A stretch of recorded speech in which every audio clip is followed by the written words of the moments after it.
Welcome to The Explainer. Today, we're pulling back the curtain on an invisible force that is literally manipulating your everyday decisions.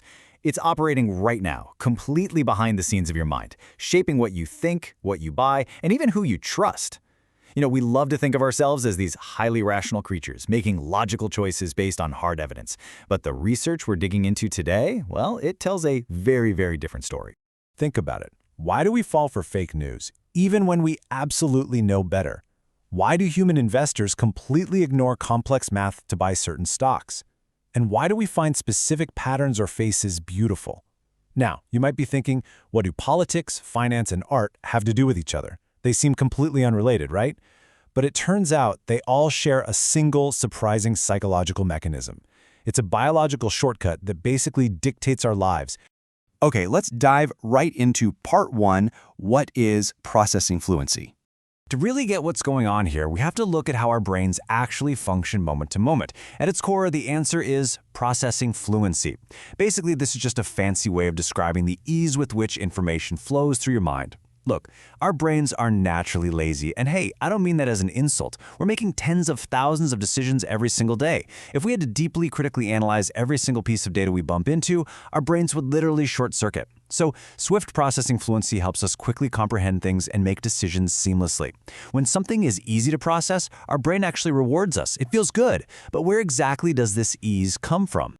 Well, there are a couple of main sources. First, we have objective features. This is visual stuff, like how symmetrical something is, or if there's a really sharp contrast between a figure and its background.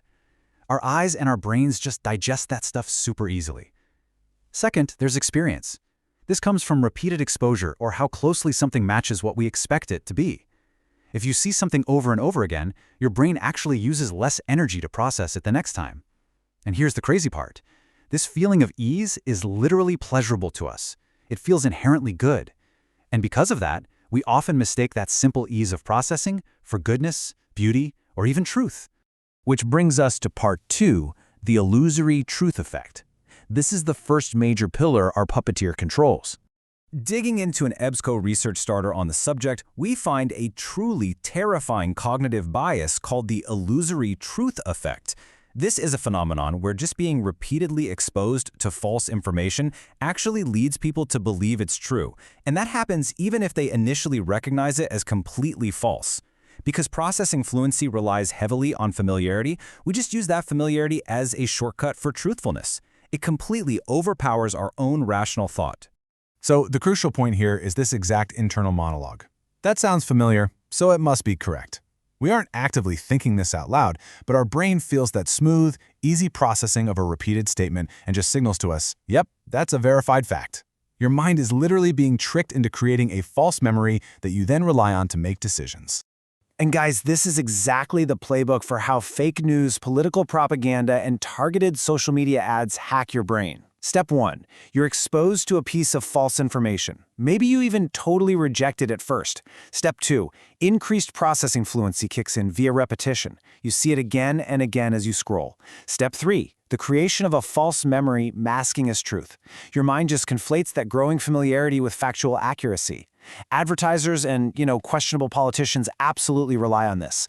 They know for a fact that if they repeat an obvious untruth enough times, a huge percentage of the audience will eventually start nodding along. And the wild thing is, researchers have been tracking this for decades. Back in 1977, researchers at Villanova and Temple University coined the term. They had college students rate obscure trivia facts, and the facts that were just repeated over a few weeks were rated as way more truthful, with zero supporting evidence. Then in 2014, researchers added a crazy twist. They found that if the name of the person making the statement was simply easier to pronounce, the statement was deemed more believable. I mean, this perfectly explains why celebrity endorsements work so well. A familiar face with an easy-to-pronounce name makes the pitch inherently more believable. And by 2020, research showed you don't even need massive repetition. The absolute biggest jump in perceived truth happens after you encounter a statement just twice. All right, let's shift gears from truth and jump into part 3, the formula for beauty. So how does fluency dictate our aesthetic preferences? According to the processing fluency theory of aesthetic pleasure, beauty isn't necessarily about deep artistic merit. Good art isn't always beautiful, and beautiful art isn't necessarily good. Instead, beauty is often just our brain rewarding us for processing a stimulus easily.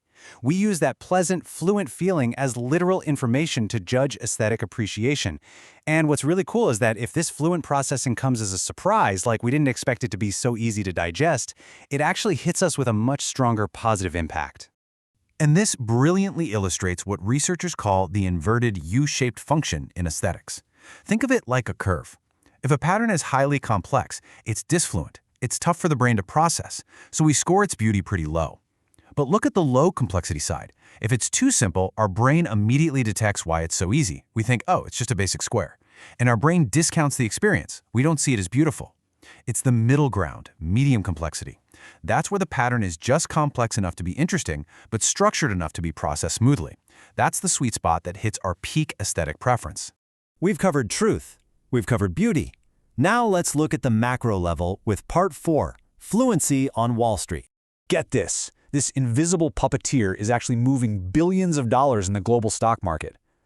A landmark study published in the Proceedings of the National Academy of Sciences looked at the impact of fluency on short-term share prices.